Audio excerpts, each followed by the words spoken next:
Hello everybody, welcome to OTC Fish Keeper, and today I'm continuing on the attempt to get this water cleared up. This water is better looking than it was yesterday. I mean, 50% water change will do that for you, but I'm going to continue with the 50% water changes here and see just what we can get out of this. We can get maybe 5 of the next 7 or 8 days, get a 50% water change. So today I'm getting ready to do that again. See, I got my buddies waiting to see if I feed them here. And one of the things that concerns me with my water changes is the temperature in the tank will often drop as much as 10 degrees. It'll be 75, 76 degrees. When I get done, it can be as low as 65. But when I put the new water in the tank, which is obviously quite a bit cooler, I notice the Oscars will swim into the water. I try to chase them out at first, but then you think about it. I mean, they're fish for a living, so I assume that if it was going to hurt them, they wouldn't go into it.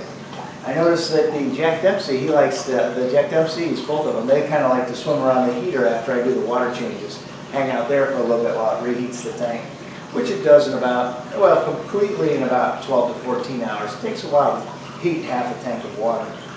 But hey, let's get going. Let's start doing the next water change on day 2, 2 days in a row now, because I did the first one yesterday. All right. Okay, got the tank about half empty, 2 days in a row. Just got to turn off the hose. I use 2 hoses to speed things along a little quicker.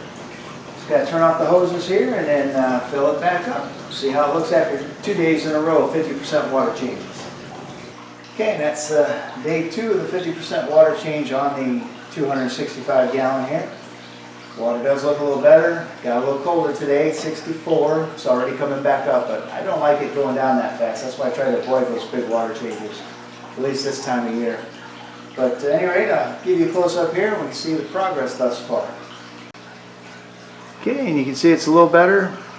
Not great.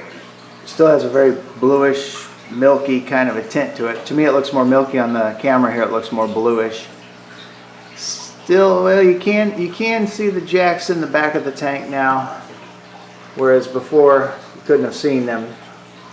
They're just kind of hiding back there. But at least I can see them. But obviously this is not what I want for the tank. I want to get it clear. I got some ideas, some stuff I'm going to try to mess with the filter a little bit, try to tweak it. And of course, after New Year's I can remove a couple of these guys out of this tank, put them in another tank upstairs. So we'll keep at it. We'll see what we can get out of this and see if we get this tank cleared up nice. Oh, there's one of the jacks coming up front there just to take a peek, just to say hello and to say, hey, don't forget to hit that subscribe button.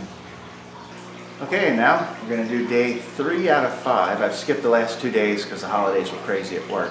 So today is going to be the 3rd out of 5 days that I'm going to do 50% water change. And it's still, not as bad as when we started, but it's obviously not that great either. And since the last video, a couple of you have written in it, you suspect that that's a bacterial bloom, and that's also what I've been suspecting. And I also think that once I start removing some Oscars from this tank, put them in the other tank, I think that's going to help. But I'm just kind of curious how long without special intervention it's going to take to get this tank actually to clear up on its own. And then I'll use any medication or anything necessary to get it the rest of the way. So let's get that 3rd water change going. Okay, we're refilling it here, 3rd time, 5 days, and visibility is improving. But if I were to leave this for say 5 or 7 days or something, it would be pretty murky again. And I agree with you guys. I think it's a bacterial bloom. And I think it does need more filter material. And I actually have a plan for that. I've ordered some stuff through the internet that hopefully will be here in a week or so. And whenever I get this tank emptied out, I'm going to take the filter apart and I can put more stuff in there. It's liners that go on each level that will actually increase the amount of good bacteria.